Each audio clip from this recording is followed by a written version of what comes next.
Salam, selamat pagi Bapak Ibu Saudara-saudari yang saya kasihi di dalam Kristus Yesus. Saat ini kita kembali lagi bertemu dalam renungan harian dari HKBP Resort Surabaya. Pada hari ini, hari Jumat 28 Agustus 2026, sebelum kita mendengarkan firman Tuhan, terlebih dahulu kita berdoa. Firman-Mu adalah pelita bagi hidup kami serta terang bagi jalan kami. Untuk itu Bapa, ajarlah kami supaya kami dapat memahami firman-Mu yang akan kami dengarkan di saat pagi hari yang indah ini. Terpujilah nama-Mu. Amin. Bapak Ibu Saudara-saudari, firman Tuhan yang menyapa kita pada pagi hari ini tertulis di dalam kitab Ibrani pasal 11 ayat 1. Ibrani pasal 11 ayat 1, demikian pembacaan firman Tuhan. Iman adalah dasar dari segala sesuatu yang kita harapkan dan bukti dari segala sesuatu yang tidak kita lihat. Allah yang koha porsiauni pos niroha dui dia kasih rimon jala pamotoan natutu taringot tunaso ni ida. Demikian pembacaan firman Tuhan. Bapak Ibu Saudara-saudari yang saya kasihi di dalam Kristus Yesus, mari kita melihat Abraham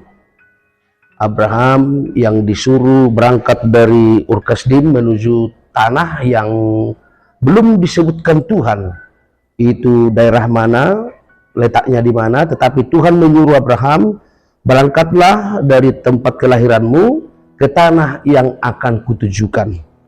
Yang mau kita lihat di sana iman Abraham. Dia meninggalkan tanah Ur Kasdim, tanah kelahirannya, dia meninggalkan kehidupan zona nyaman, dia meninggalkan kekayaan, dia meninggalkan semua harta bendanya, meninggalkan keluarga, lalu mengikut apa yang dikatakan atau apa yang diperintahkan oleh Tuhan. Bayangkan Bapak Ibu Saudara-saudari, dia rela meninggalkan segalanya demi perintah Tuhan. Itu ya yang bisa kita lihat atau yang bisa kita artikan sebagai iman atau kepercayaan. Lalu tanpa kita sadari Bapak Ibu Saudara-saudari, seringkali kita salah memaknai atau salah mengerti bagaimana tentang iman.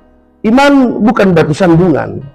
Kadang kita merasa atau pemikiran kita percaya, tetapi secara tidak sengaja kita telah menguji Tuhan.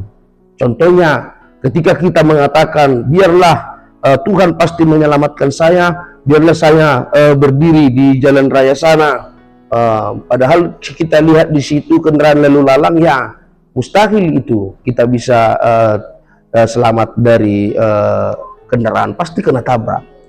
Artinya Bapak Ibu Saudara-saudari, iman itu tidak asal membicarakan atau iman itu tidak menguji, tetapi iman itu betul-betul hadir dari dalam hati dan pikiran, percaya. Artinya percaya, tidak ragu sedikit pun ketika Allah mengatakan dialah yang menciptakan langit dan bumi ini hanya dengan firman-Nya. Bagaimana kita mempercayai itu? Jangan-jangan Bapak Ibu Saudara-saudari, jika kita gabungkan dengan filsafat atau ilmu masa kini yang mengatakan bahwa dunia ini adalah hasil daripada bom atau apa, jangan-jangan kita percaya dengan itu.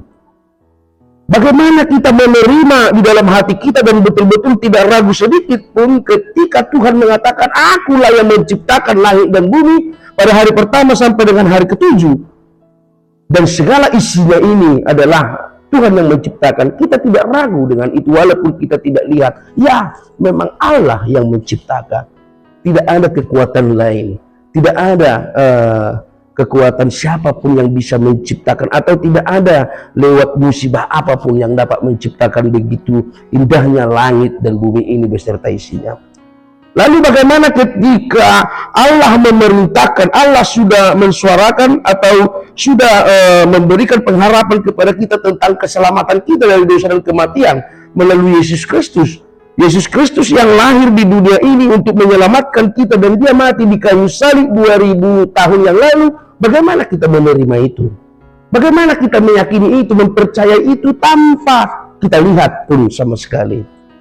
Itu yang dimaksudkan dengan iman. Bagaimana Abraham meninggalkan kehidupannya lalu mengikut Tuhan Allah ke tanah yang akan ditujukan kepadanya. Selain daripada Abraham, ada banyak lagi Bapak Ibu Saudara-saudari orang yang percaya di dalam Alkitab.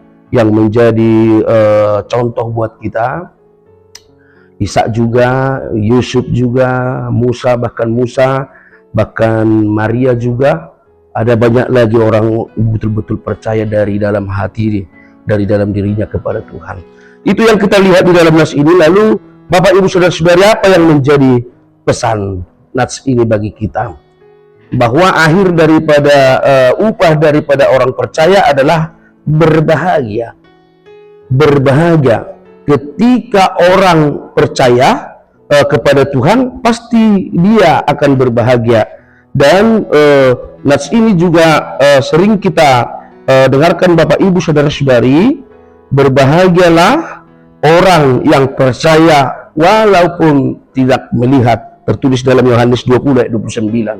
Yohanes 20 ayat 29. Berbahagialah orang yang percaya walaupun tidak melihat. Inilah patron atau tolak ukur daripada iman. Lalu ketika saat ini kita telah dipilih, kita telah diselamatkan, kita menjadi anak-anak Tuhan, kita menjadi umat pilihan Tuhan, Tuhan berjanji kepada kita, dia akan datang kembali. Kedatangannya yang kedua atau yang kita sebut, yang biasa kita sebut dengan parousia, itu yang menjadi tumpuan iman kita. Lalu Tuhan memerintahkan supaya kita tetap di jalan yang benar, supaya kita tetap percaya kepadanya sampai hari itu tiba. Di sini yang menjadi bukti iman kita, Bapak Ibu Saudara-saudari. Apakah kita percaya atau tidak? Apakah kita percaya ketika hukum Taurat kelima mengatakan, firman Tuhan mengatakan, hormatilah ayah dan ibumu supaya lanjut umurmu di tanah yang diberikan oleh Tuhan Allah kepadamu. Apakah kita percaya dengan itu? Buktinya ada banyak orang yang tidak hormat kepada orang tuanya, yang bahkan tega meninggalkan orang tuanya atau bahkan menyakiti orang tuanya. Apakah kita percaya bahwa di dalam hidup kita ini, setiap detik napas hidup kita ini adalah berkat Tuhan? Apakah kita percaya dengan itu? Lalu ada banyak saja yang tidak percaya, yang merasa bahwa ada apa yang ada di dalam dirinya, baik itu kesehatan jasmani, baik itu mammon, kekuasaan dan jabatan itu bisa diperolehnya dengan dirinya sendiri. Nah, itu yang kita lihat di dalam nas ini. Bagaimana Bapak Ibu Saudara-saudari kita betul-betul mempercayai Tuhan Yesus di dalam hidup kita. Bagaimana kita betul-betul mempercayai, menerima Allah Bapa di dalam hidup kita. Kita percaya dia menciptakan langit dan bumi ini. Kita percaya dia yang menyelamatkan kita melalui Yesus Kristus di kayu salib. Dan kita kembali menjadi anak kesayangan, dan kita dikuatkan. Setiap hari kita selalu diperbaharui, dan senantiasa kita diberkati untuk menunggu kedatangannya yang kedua. Dalam penantian ini, Bapak Ibu Saudara-saudari, kita diharapkan untuk tidak ragu sedikit pun terhadap Tuhan Yesus, sebab kebahagiaan akan menjadi milik orang yang percaya kepadanya. Semoga kita dimampukan amanginan untuk melakukan firman Tuhan di dalam kehidupan kita sehari-hari. Tuhan memberkati. Amin. Kita berdoa.